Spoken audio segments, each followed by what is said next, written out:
Hello, everyone, and welcome back to Everyday English, Hey there, welcome to Everyday English. the podcast for learners who want to improve their English in a fun and natural way. I'm your host, Benji. And I'm your other host, Luna. We're so happy you could join us today for our 9th episode. Can you believe it, Benji? 9 episodes already? I know, time flies when you're having fun. Today, we have a really exciting topic to talk about, something I think almost everyone loves. We're going to talk about travel. That's right. We'll be sharing stories about some of the places we have traveled to and what we enjoyed about them. I think talking about travel is a great way to learn new words and practice conversation. Exactly. It's a universal topic. So to start, Luna, have you always enjoyed traveling? Oh, absolutely. I love the feeling of exploring a new place, trying new food, and just seeing how different life is in other parts of the world. What about you, Benji? Same here. I think it's one of the best ways to learn, not just about the world, but about yourself too. It pushes you out of your comfort zone. So why don't I start? I can tell you about one of my favorite trips. Please do. I'd love to hear it. Where did you go? A few years ago, I took a trip to Japan. It was a place I had wanted to visit for a very long time, and it was even better than I imagined. Oh, wow, Japan. I've heard it's an amazing country. What was it like? It was incredible. The first thing that struck me was the contrast. I started in Tokyo, which is this huge, vibrant city. It's full of energy, bright lights, and so many people. It feels like you're in the future. Vibrant. That's a good word for it. Definitely. But then, after a few days, I took a train to Kyoto, and Kyoto was the complete opposite. It was so serene and traditional. It's full of beautiful temples, gardens, and old wooden houses. That sounds lovely, to have both the busy city and the quiet traditional side in one trip. It was perfect. And the food, don't even get me started on the food. I was about to ask, what was your favorite thing you ate? That's a tough question.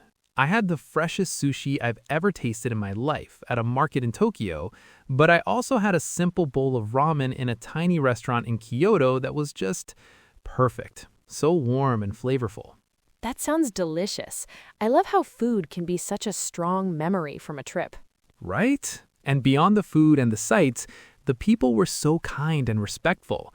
Everything is so clean and organized. It was a really wonderful experience. I had the chance to stay in a traditional Japanese inn called a rokyon in a small town in the mountains called Hakone. It was a completely different experience from the city. The rokyon had tatami mat floors, sliding paper doors, and they give you a traditional robe called a yukata to wear. That all sounds so amazing. Was there anything that surprised you about Japan? Something you weren't expecting? That's a great question.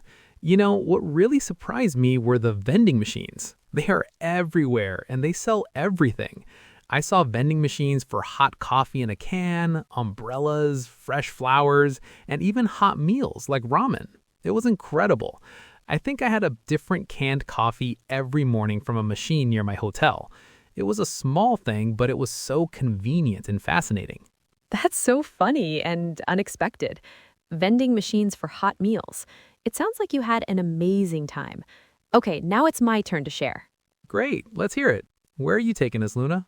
I'm going to talk about a trip I took to Italy. I'm a huge fan of history and art, so Italy was like a dream come true for me. Oh, fantastic choice. I can imagine. So much history there. Exactly. I started in Rome, and just walking around the city is like walking through a living museum. You turn a corner and suddenly there's an ancient fountain or a famous ruin. Standing inside the Colosseum was just breathtaking. I bet. It's hard to imagine how old some of those buildings are. It really is. You can almost feel the history all around you. And of course, there's the food in Italy. I think I ate pasta for lunch and dinner almost every single day. I would do the exact same thing. Was the pasta really that much better there? Yes, it's so simple, but so delicious. The fresh ingredients make all the difference. But my favorite food discovery was gelato. It's Italian ice cream, and I had at least one every day. Of course, a gelato a day keeps the doctor away. or something like that. Exactly. After Rome, I visited Florence, which is famous for its art.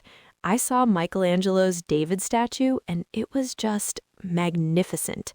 The city itself is beautiful, with a famous old bridge called the Ponte Vecchio. It has shops built right on the bridge. Wow, that's so unique. It sounds like a wonderful trip. Did you have a favorite city between Rome and Florence? That's hard. Rome was amazing for the grand, ancient history, but I think I fell in love with Florence a little bit more. It felt a bit smaller and cozier. The whole atmosphere was just so charming. That makes sense. It's funny how different places can leave such different impressions. Listening to you makes me want to book a flight to Italy right now. And listening to you makes me want to go to Japan. I think we've just planned our next vacations. Perfect. Now, before we get too carried away with planning, I think this would be a great time to review some of the vocabulary we used today. It can be really helpful for our listeners. Great idea, Benji. We used some really descriptive words. For example, you described Tokyo as vibrant. What does that mean? Vibrant means full of energy and life. You can use it to describe a place, like a city, or even a color. For example, the market was vibrant with loud music and colorful fruits everywhere. That's a perfect explanation. Another word you used for Kyoto was serene. Could you explain that one? Of course, serene means calm, peaceful, and quiet. It's the opposite of vibrant. Excellent. I also used the word ancient when talking about the ruins in Rome. Ancient just means very, very old, from a long time in the past, like the ancient pyramids in Egypt. Right, and we both talked about food using the word delicious. This is a common word, but a great one to know. It just means that something tastes very good. My grandmother makes a delicious apple pie. I hope that little review was helpful. Practice using those words this week. Try to describe a place you have been or a food you have eaten. That's a great tip. Well, that's almost all the time we have for today. It was so much fun sharing our travel stories. It really was. Thank you so much to all of our listeners for tuning in to episode 9 of Everyday English. We hope you enjoyed it and learned something new. And be sure to join us next time for our 10th episode. For that special episode, we're going to be talking about another fun topic, our favorite holidays. Ooh, that will be a great conversation. I'm already excited. Until then, keep practicing your English. That's right. Goodbye for now, everyone.